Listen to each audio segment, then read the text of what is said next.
I downloaded an over 2-hour film that's Bird Box in HDR within 1 minute and 40 seconds. Hey, what's up guys, it's Sal here, and in this video we're going to be talking about 4G Plus, specifically MTN's 4G Plus, and we'll see how it performs on the Samsung Galaxy Note 10. Now, if you haven't seen it, I made a review video on the Note 10 and the 10 Plus after using it for 24 hours, and I'll leave a link to that in the description of this video. In this video, we're going to be doing a couple of speed tests, and we'll see how it performs as far as real-world usage is concerned, and we're going to see how it performs in terms of downloading and see if there's any heating issues.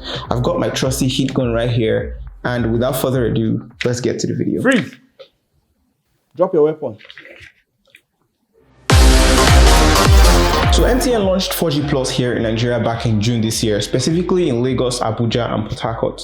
Basically, it's a new LTE service with speeds of up to 200 Mbps, and they claim you can download a 30-minute clip in 3 minutes. Does this hold up? Well, we'll actually find out in this video. We'll actually test download speeds. First off, according to TechLoy and general press releases I've seen from Punch newspapers and other websites, 4G Plus is based on 4G LTE, but MTN acquired a new 800 and 2600 MHz spectrum for extended reach, and they want to use it to maximize your internet speeds of up to 200 Mbps.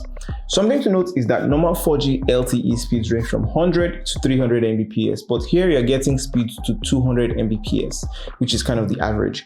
Alright, so now we'll get into the testing phase of this video. Now, before my test, temperature was quite normal at the 34-degree mark.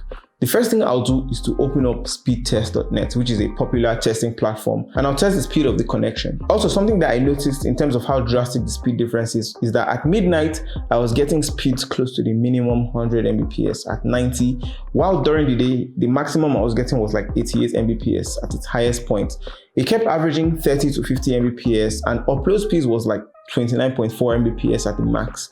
And as far as Nigerian networks go, I think this is quite fast. The first ever test I did was at 4 AM, and it was kind of like a cheat code for you to enjoy internet speeds when it comes to browsing. You know, many people are not online in midnight, and that is kind of why midnight browsing is prevalent. I downloaded an over 2-hour film that's Bird Box in HDR within 1 minute and 40 seconds. So when MTN's press release says you can download a 30-minute film in 3 minutes, and I saw that Bird Box surpassed it, in 1 minute, I was kind of glad, even though it was even longer. As I mentioned, download speeds during the day varied, and in fact, it fluctuated a lot. Indoors, it was kind of lower, reaching the regular 4G speeds, and sometimes I got single digits, and it was also not hitting 4G plus. Outside, it was actually very good, and it was better sometimes. I did the rest of the testing outdoors. The next thing I tried to download during the day was Asphalt 9, which is an almost 2 GB file. It's 1.79 GB to be exact, and here's how it performed.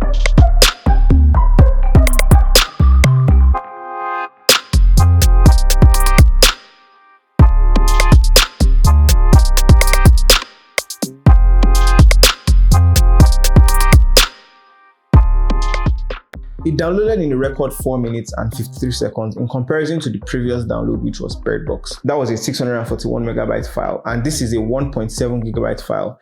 It downloaded quite fast as well. I've used internet connection with speeds lower, and gaming on a Note 10 Plus with 4G Plus was definitely affected positively by internet speeds. The third thing I downloaded was one episode, which was the season finale of Netflix Stranger Things 3, and it took quite a while, about 3 minutes to download as well, just because it was a little over an hour long. After that test, I kept checking speedtest.net again just to be sure that we're getting similar readouts as earlier, and it was still the average 50 to 70 Mbps in terms of speeds and 20 somethings in terms of uploads.